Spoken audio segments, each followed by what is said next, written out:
Today's episode is a love letter to the people of Central New York who are shaping this region in powerful and sometimes quiet ways. I'm Melanie Littlejohn, and welcome to Sincerely CNY.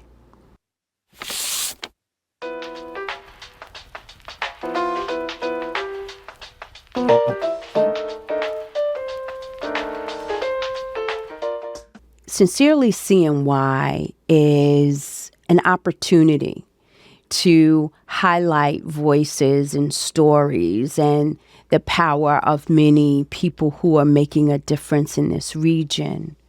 And we thought it was really important for the Central New York Community Foundation to elevate these voices that are driving and creating impact across our region, to really tell the untold stories of philanthropists, young and old.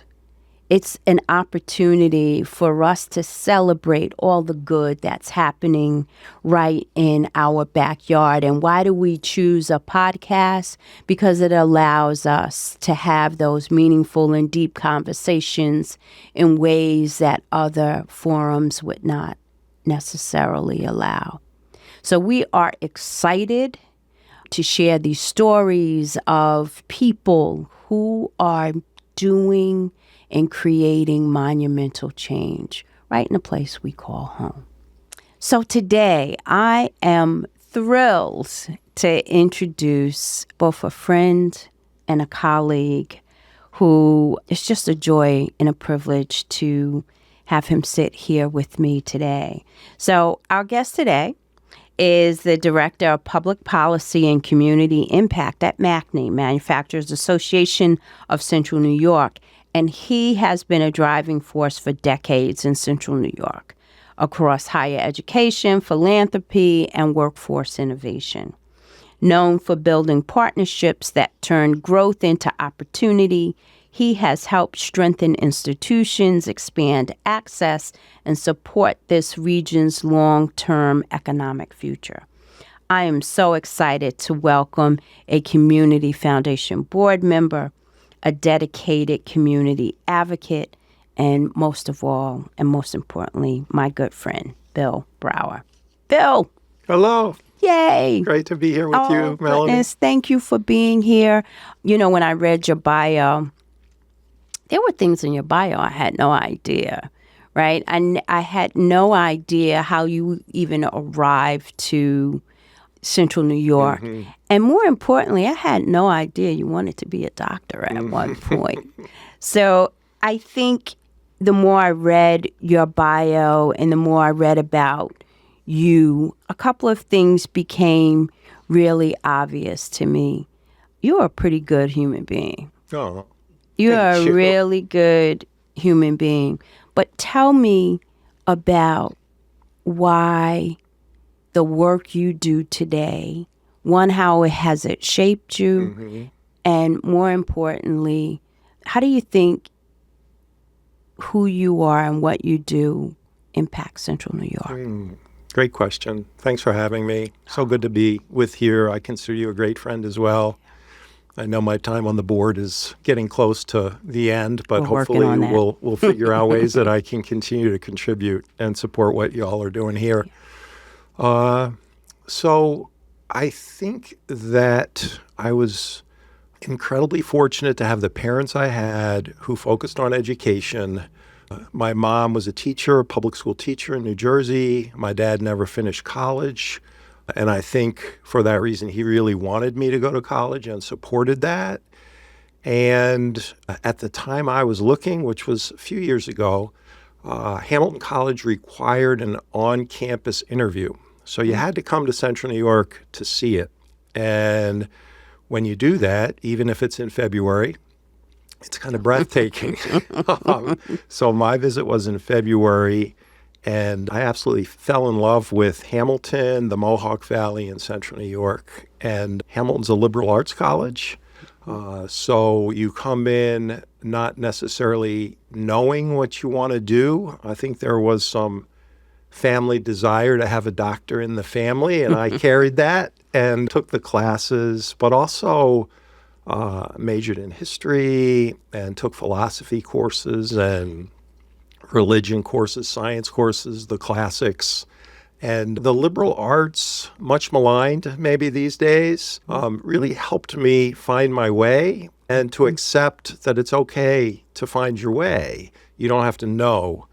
And so I moved to Boston after I spent time in Central New York and worked at the Perkins School for the Blind. So initially I worked with students who are deafblind, so I learned a little bit of sign language and eventually met the director of development there, who was a greatest generation, shot down over Belgium in World War II, a person who really got involved with advancement close to the beginning at Harvard University. He was a Harvard man, and he took me under his wing and taught me so much about advancement work, fundraising, philanthropy.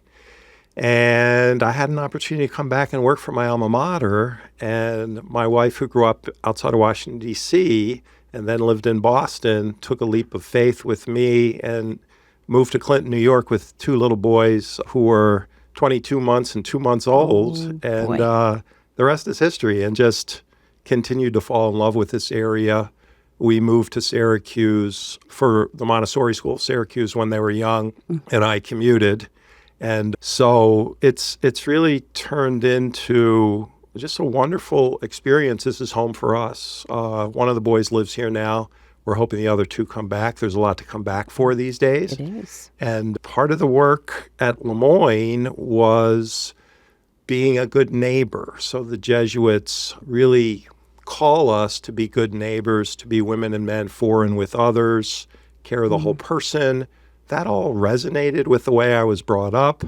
I did a couple years in divinity school in Boston. That may not have been in the bio. Yeah, that wasn't in the bio. So it was this kind of searching for a way, the best way to be of service. And fundraising does that, the way I looked at fundraising, because you're encouraging people to understand who they are, what they care about, and how that can impact other people. And a lot of times at a place like Hamilton or Lemoyne, that's through scholarships. People want to give the current generation opportunities they had. And then at Lemoyne, there was this be a good neighbor. So getting to know this community, what the needs are, and working on that, which led to workforce development and Erie 21 and those kinds of things. Talk a little bit. So I had in my notes when I was reading about you, I had servant leader. Yeah. And each twist and turn, whether you were raising funds for students or developing programs, which we're going to talk about in a second, every twist and turn, your humanity showed up. And I think that's also the basis for philanthropy, is about humanity and community and people. Yes. But probably one of the most prominent ways I saw your heart, and it was very easy for you to lean into the philanthropic side of this, is through Erie 21. Talk about that and the impact that it not only had on the students, but more importantly, what impact did it have on you? So Ben Walsh was elected mayor in 2018. He was the first independent in over 100 years to be the mayor of Syracuse. Joni Mahoney was county exec at that time. She called Linda Muir, who was the president of Lemoyne, and said, we have to together do everything we can do in this community to make sure that this mayor is successful. And we need a go big or go home idea.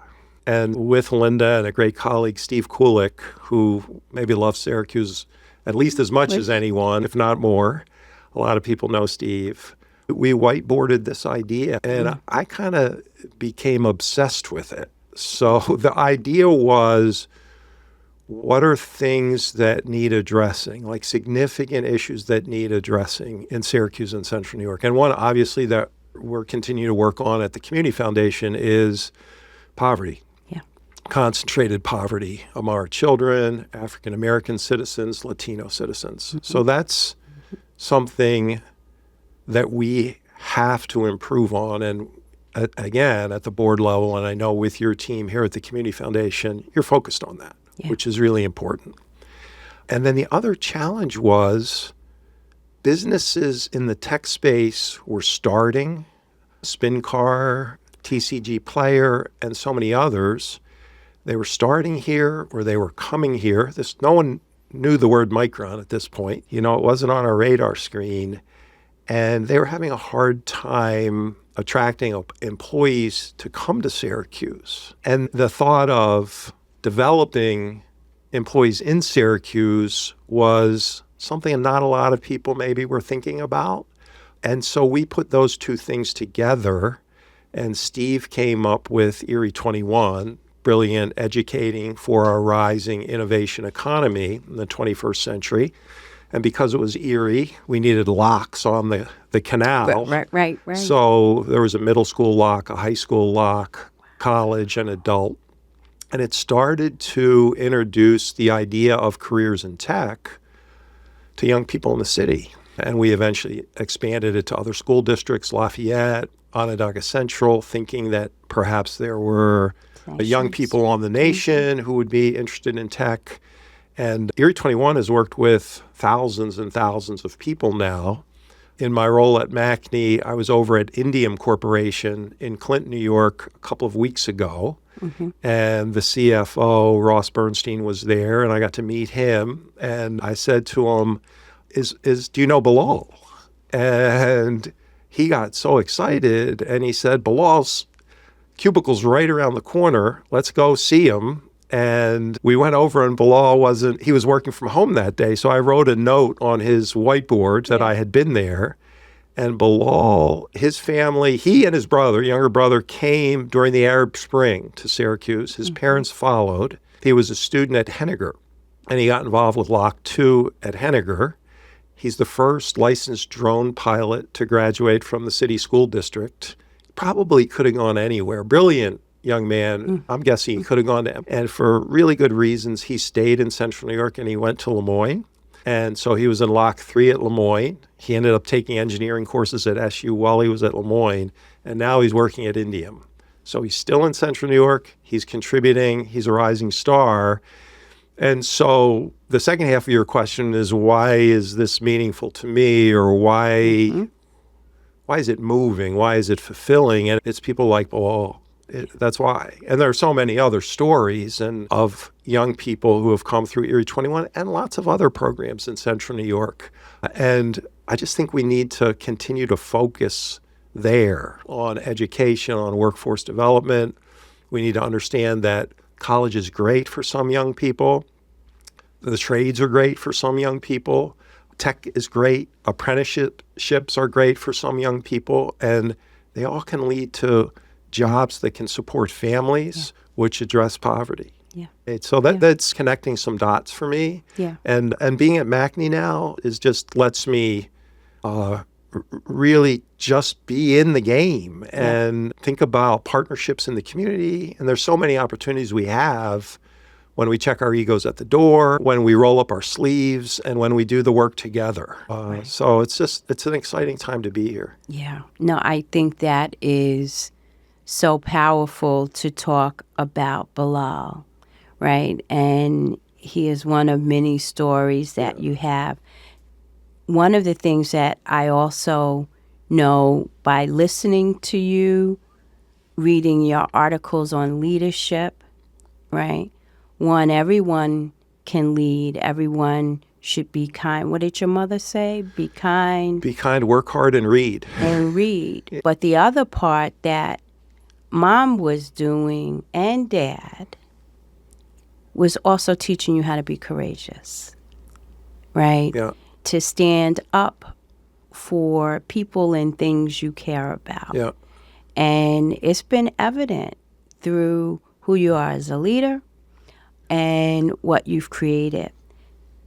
But the thing that I'm going to ask you, if you had that magic wand to make philanthropy a household word, how would you do it? So one of the campaigns we did at Hamilton College when I was there, we called it the power of many.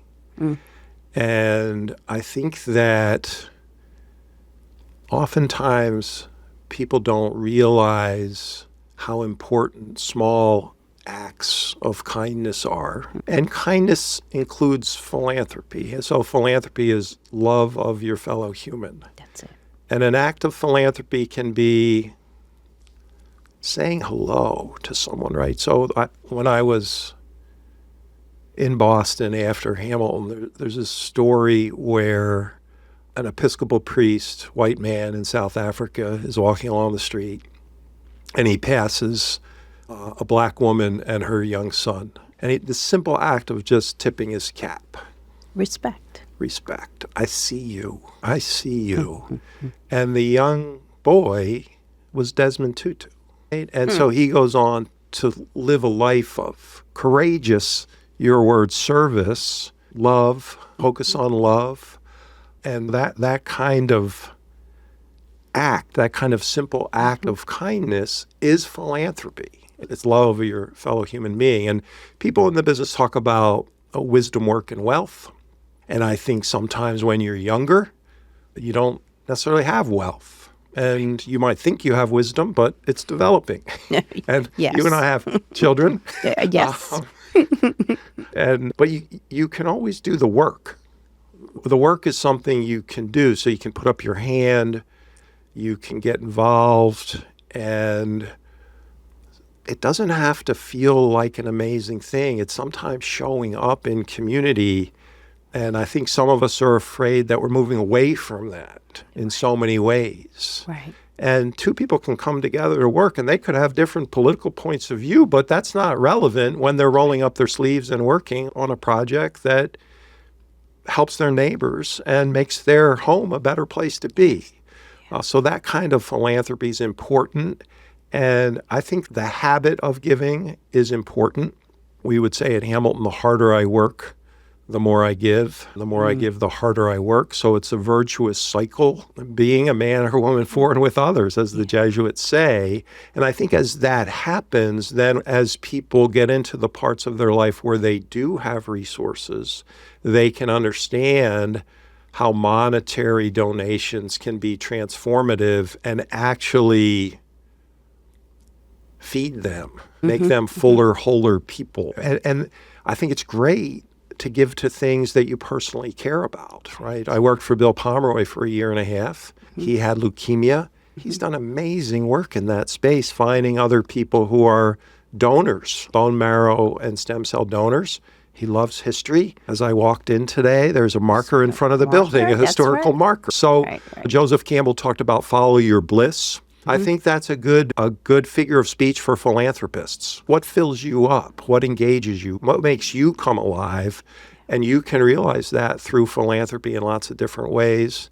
And I think with you in the role you're in, with Micron coming, we're just getting started in that role. And I'd love to come up with, and you and I have talked about this, a way for more people to get excited about philanthropy through that power of many. We're in it together. We're in it together. Yeah. And I think that's the moral of this story, right?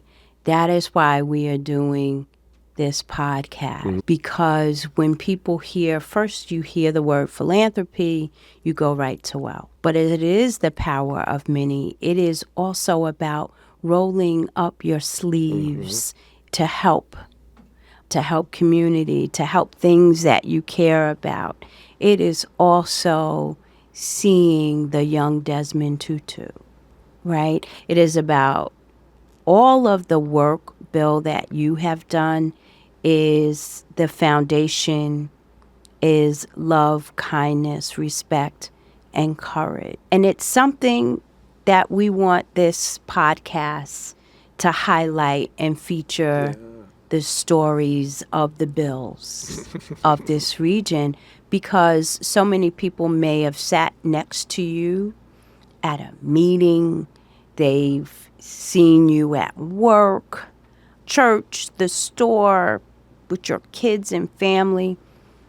But I want this, we want this. The Central New York Community Foundation wants to highlight and feature people, good folks, just doing good work for all of the right reasons, because together we're absolutely stronger. Yeah.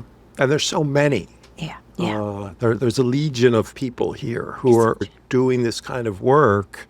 And I love that you're doing this podcast because their stories will inspire others to join them. People, I think this is going to get people to say, hey, I can do that. Yeah. And there are lots of avenues to jump in and do it. So I'm so pleased that the foundation's doing this podcast. It's a great idea. And this is our way to really show the power of what's happening in our own backyard. Bill, thank you. You are welcome. Thank you for your stories. Thank you for being with us. Thank you for your leadership.